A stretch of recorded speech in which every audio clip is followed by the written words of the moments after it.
ఒక ఆయన north Indian ఏదో ఇందాక చెప్పాను చూడండి, ఆమె బ్రాహ్మిన్ కమ్యూనిటీకి కన్వర్టెడ్ క్రిస్టియన్ ఆమె. ఆయన భార్య పోలికల్లోనే ఈవిడ ఉందిట. ఓకే. అది చూసి ఆయన సేమ్ నా భార్యలాగే ఉంది అనుకొని ఆయన చాలా ఇష్టపడ్డాడు ఆవిడ్ని. ఇద్దరు కలిసి లీగల్ మ్యారేజ్ కాదనుకోండి, ఇద్దరు కలిసి మన కంపారెంట్స్ లాగానే ఉన్నారు. ఆవిడ రోజు ఆయనకి వండి పెట్టేది, ఆయనకు కావాల్సినవన్నీ సేవ చేసేది, ఆయన చూసుకునేవాడు. ఒకసారి మమ్మల్ని భోజనానికి పిలిచారు. సరే వెళ్ళాం. భోజనానికి వెడితే ఆయన సిగరెట్లు బాగా తాగుతాడు. ఆయన విపరీతమైన చైన్ స్మోకర్. ఆయన పెళ్ళయిన తర్వాత ఈమె వచ్చిన తర్వాత సిగరెట్లు మానేశాడు. సిగరెట్లు ఎందుకు మానేశారండి, ఈమె ఏమన్నా గొడవ చేసిందా అని అడిగా. అంటే ఆయన అన్నాడు, లేదమ్మా ఆమె ఏం గొడవ చేయలేదు, కానీ నాకు అదేంటది ఆమె ఒంటరిగా జీవించింది ఇన్నాళ్ళు, ఆమెకు పక్కన ఎవరు మగాళ్ళు లేరు కాబట్టి సిగరెట్ వాసన పడుతుందో పడదో, అందుకని నేను సిగరెట్ మానేశాను అన్నాడు. ఈమె బ్రాహ్మిన్ కన్వర్టెడ్ క్రిస్టియన్, ఆయన నాన్ బ్రాహ్మిన్ కాబట్టి నాన్ వెజ్ తింటాడు. మరి నాన్ వెజ్ ఎందుకు మానేశారు అన్నాను. అది కూడా మానేశాడు ఈమె వచ్చిన తర్వాత. నాన్ వెజ్ ఎందుకు మానేశానంటే ఆమె మరి వెజిటేరియన్ కదా, నా పక్కన కూర్చొని తింటుంటే నేను బొక్కలు ఏరుకుంటూ చాప ముళ్ళు తీసుకుంటూ ఉంటే ఇబ్బందిగా ఉంటుంది కదమ్మా, అందుకని నేను నాన్ వెజ్ కూడా మానేశాను అన్నాడు. ఎంత మంచివాడు. అది అటు సిగరెట్ మానేశాడు, ఇటు నాన్ వెజ్ మానేశాడు. ఆయన కూతురు అంది, రోటీ తినడం ఎందుకు మానేశాడు అడగండి, రోటీ తింటే ఆవిడకేమో అభ్యంతరం ఉండదు కదా, రోటీ ఎందుకు మానేశాడు అంది. పాయింటే కదా. అవునండి, రోటీ ఎందుకు మానేశారు అన్నాను. అంటే ఆయన ఏం చెప్పాడంటే, ఆవిడ నాకు అన్నం వండి మెత్తగా గుజ్జులాగా కలిపి అందులో చారో మజ్జిగో ఏదో వేసి పసిపిల్లలకి తినిపించినట్టు నాకు ముద్దలు తినిపించి పెడుతుంటే ఇప్పుడు రోటీ తినాలనిపించట్లేదు, మరి రోటీ గట్టిగా అనిపిస్తోంది, ఈమె ముద్దలు పెడుతుంటే ఇలా మెత్తగా నోటిలో దిగిపోతుంది అది అన్నాడు. నిజంగా అది మాత్రం మర్చిపోలేనండి. ఎంత అద్భుతమైన జంట అది. ఆయనేమో ఆవిడకి బ్యాంక్ వెళ్ళి చెక్ పెట్టి నేర్పి, వంట నేర్పి, ఒకళ్ళు ఎంత అండర్స్టాండింగ్తో ఉన్నారు. తర్వాత ఆవిడ కన్వర్టెడ్ క్రిస్టియన్ కదా, ఒక షెల్ఫ్లో యేసుక్రీస్తు ఫోటో ఉంటుంది, దాని పక్క షెల్ఫ్లో రాముడు ఫోటో ఉంటుంది. అంటే ఎవరి మతాన్ని వాళ్ళు గౌరవించుకుంటున్నారు. ఒకే ఇంట్లో ఉన్నా కూడా ఎవరి మతాన్ని వాళ్ళు గౌరవించుకుంటున్నారు. ఆయన ఆదివారం ఆమె చర్చికి వెళ్తుంది, ఈయన గుడికి వెళ్తాడు, ఎవరిష్టం వాళ్ళది, అంతే. అలాంటి అండర్స్టాండింగ్తో ఉండే జంటలు ఉన్నాయి సరే, ముచ్చటేస్తుంది వాళ్ళని చూస్తే. ఈ మధ్యన ఎంత 2 ఏళ్ళు అయిందా పెళ్ళి భాస్కర్రావుది. ఒక జంట ఉన్నారండి, వాళ్ళు ఇక్కడ మన మీటింగ్కి వచ్చారు. ఆయన మధ్యాహ్నం భోంచేసే పనుందని వెళ్ళిపోయాడు. ఈమె సాయంత్రం వరకు ఉంది, కానీ ఈవిడ బెంగళూరు నుంచి వచ్చింది. ఈవిడికి ఎవరు కుదరలా. సాయంత్రం వెళ్ళిపోతూ చెన్నై గారితో అందిట, ఏంటోనండి నేను ఎంతో ఆశపడి వచ్చాను, ఎవరైనా కుదురుతారేమో అని, నాకు ఎవరు కుదరలేదు అంది ఈయనతో.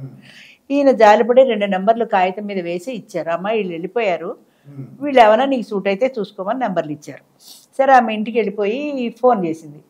ఒక ఆయనకి ఫోన్ చేసింది. రెండో ఆయన ఎవరంటే police department, retired police department, police వాడితో మనకెందుకులే అనుకొని రెండో ఆయనకి ఫోన్ చేసింది. రెండో ఆయనకి ఫోన్ చేస్తే ఆయన ఫోన్ ఎత్తాడు. సరే మాట్లాడుకున్నారు. నేను ఎక్కువసేపు లేను, మధ్యాహ్నం వెళ్ళిపోయాను అన్నాడు. చెన్నై గారి నెంబర్ ఇచ్చారండి, అందుకని నేను మీతో మాట్లాడుతున్నానండి. ఒకళ్ళనొకళ్ళు చూసుకోలేదు, పరిచయం కూడా లేదు కదా, ఫోన్లో పరిచయమే. అక్కడి నుంచి రోజు మాట్లాడుకోవడం మొదలెట్టారు. కొన్నాళ్ళు మాట్లాడుకున్న తర్వాత పెళ్లి చేసుకుందామని డిసైడ్ అయ్యారు. అప్పుడు కూడా మొహాలు చూసుకోలేదు, ఒకళ్ళ ముఖం ఒకళ్ళకి తెలియదు. వీళ్ళమ్మ ఏదో పెద్ద ఆఫీసర్ ఢిల్లీలో పనిచేస్తుంది ఈయన కూతురు.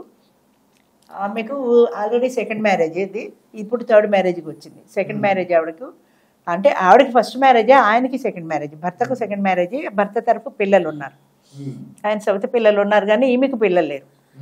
సరే ఇద్దరు కలిసి వీళ్ళు పెళ్లి చేసుకుందామని డిసైడ్ చేసుకున్న తర్వాత ఆయన ఏమన్నాడంటే, మీరు వచ్చేసేయండి, హైదరాబాద్ రండి, మీరు హైదరాబాద్ వస్తే మన ఇద్దరం వెళ్ళి మేడం దగ్గరికి వెళ్దాము, మేడం దగ్గర మాట్లాడుకుని మనం ఫైనల్ చేసుకుని పెళ్లి చేసుకుందాం అన్నాడు. ఫోటో చూడలేదు, మనిషిని చూడలా, ముఖం చూడలా, ఎలా ఉంటుందో ఈయనకి తెలియదు, ఈయన ఎలా ఉంటాడో ఆవిడకి తెలియదు.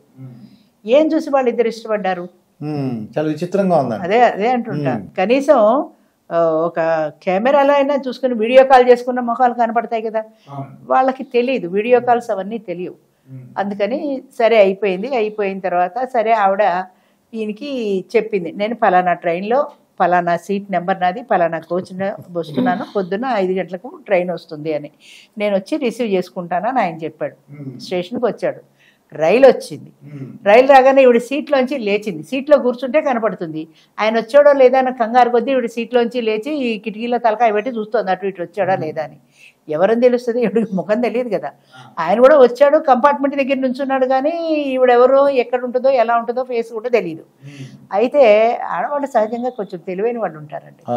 అది వాట్సాప్లో చిన్న ఫోటో ఉంది అయింది, వాట్సాప్లో ఫోటోలు ఉంటాయి కదా, ఆ వాట్సాప్ పక్కన రౌండ్గా చిన్న ఫోటోలో ఆయన ఫేస్ గుర్తుంది. ఆ ఫేస్ గుర్తుపట్టింది ఇవిడ, బయట గుర్తుపట్టి చప్పట్లు కొట్టి పిలిచింది. నేనేనండి బెంగళూరు నుంచి వచ్చాను అంటే, సరే సరే దిగి అన్నాడు. సామాన్ దింపుకున్నారు, ఇద్దరు కలిసి ఆయన ఇంటికి వెళ్ళారు. స్నానం చేసి బట్టలు మార్చుకుని టిఫిన్ చేసి ఇద్దరు కలిసి నా దగ్గరికి వచ్చారు.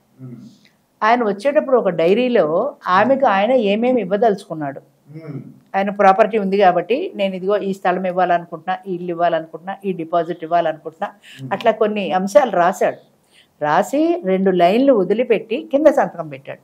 2 లైన్లు వదిలేసి కింద సంతకం పెట్టి నా దగ్గరికి వచ్చి ఆ కాగితం ఇచ్చి, అమ్మ ఇదిగో ఇవి నేను ఆవిడకి ఇవ్వాలనుకుంటున్నాను, ఇంకా 2 లైన్లు ఉన్నాయి, ఇంకా మీకు ఏదైనా నేను ఇస్తే బాగుంటుంది అనిపిస్తే మీరు కూడా ఆ 2 లైన్లలో రాసేస్తే కింద నేను సంతకం పెట్టానండి అన్నాడు. ఈ రోజుల్లో ఎవరు ఉంటారండి, ఆవిడకి నేను ఇవ్వడమే కాకుండా మీరు కూడా ఏదైనా ఇవ్వాలంటే చెప్పండి అనే వాళ్ళు ఎవరు ఉంటారు. నేను చెప్పేది ఏం లేదయ్యా, మీ ఇద్దరు ఓకే అనుకుంటే చాలు, నాకేం అభ్యంతరం లేదన్నాను. సరే ఇద్దరు అనుకున్నారు, పెళ్లి చేసుకున్నారు, ఆయన ఇంట్లో కాపురం పెట్టారు. అయిపోయిన తర్వాత వాళ్ళు నెక్స్ట్ మీటింగ్కి వచ్చి పెళ్ళయిందని చెప్పాలి కదా, చెప్పారు. చెప్పినప్పుడు ఆవిడ చెప్పింది ఈ కథ అంతా. ఇలాగ మేము పరిచయం అయినప్పుడు మేము ఫోన్లోనే మాట్లాడుకున్నాము, నేను రైలు దిగే వరకు ఒకళ్ళ ముఖాలు ఒకళ్ళు చూసుకోలేదు అని చెప్తూ, వాళ్ళిద్దరూ మాట్లాడుకున్నప్పుడు పెళ్లి చేసుకుందాం అనుకున్న రోజుల్లో కూడా ఆయన రోజు ఒక ప్రేమలేఖ రాసేవాట ఆయనకి. ఆయనకి 65 ఏళ్ళు, 65 ఏళ్ల వాడు రోజు ఒక ప్రేమలేఖ. పొద్దున్నే లేవగానే గుడ్ మార్నింగ్ మెసేజ్ ఉండేదిట, లేవగానే గుడ్ మార్నింగ్ చూసుకునేది. ఆవిడ బ్రష్ చేసుకుని కాఫీ తీసుకుని వచ్చేవాడికి ఒక ప్రేమలేఖ రెడీ ఉండేది. ఆయన కాగితం మీద రాసి దాన్ని ఫోటో తీసి వాట్సాప్లో పెట్టేవాడు. వాట్సాప్లో టైప్ చేయడం ఆయనకి రాదు, అందుకని ఫోటో తీసి వాట్సాప్లో పెట్టేవాడు. అని రోజు ఒక ప్రేమలేఖ రాసేవారండి. ప్రేమలేఖలు రాయడంలో ఆయనకి PhD డిగ్రీ ఇవ్వచ్చండి, అంత బాగా రాసేవారు. అంది 65 ఏళ్ల వయసులో. ఆవిడకి ఎంత ఉందండి వయసు? ఆవిడకి 55 పైన ఉంటాయి, 55-65. గ్యాప్ ఉన్నా కూడా చేసుకున్నారు. 70+. నేను ఇంకా 65 అనుకుంటున్నాను. చాలా గ్యాప్ ఉంది వయసులో, అయినా కూడా ఇద్దరు ఇష్టపడ్డారు, పెళ్లి చేసుకున్నారు, హ్యాపీ. కానీ వాళ్ళు మమ్మల్ని పిలిచి ఎంత సంతోషపడ్డారో, మమ్మల్ని ఎంత సన్మానం చేస్తారో. ఇప్పుడు కూడా భోజనాలు పెట్టారు.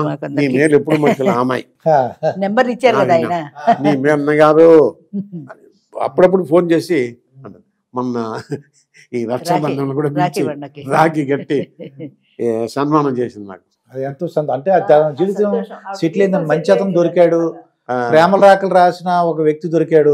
ఎలాగో చిన్నప్పుడు రాసి అది తీసుకుని ఉండదు, ఇప్పుడైనా దొరికింది.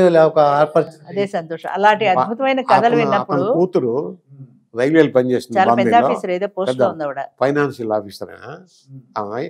ఆ అమ్మాయి వెరీ మచ్ ఇంట్రెస్టెడ్ ఫాదర్ తీసుకొచ్చింది, ఆమె ఫాదర్ ఆమె వచ్చి పెళ్లి చేసింది. వాళ్ళ నాన్న అట్లా ఉండాలి పిల్లలంటే.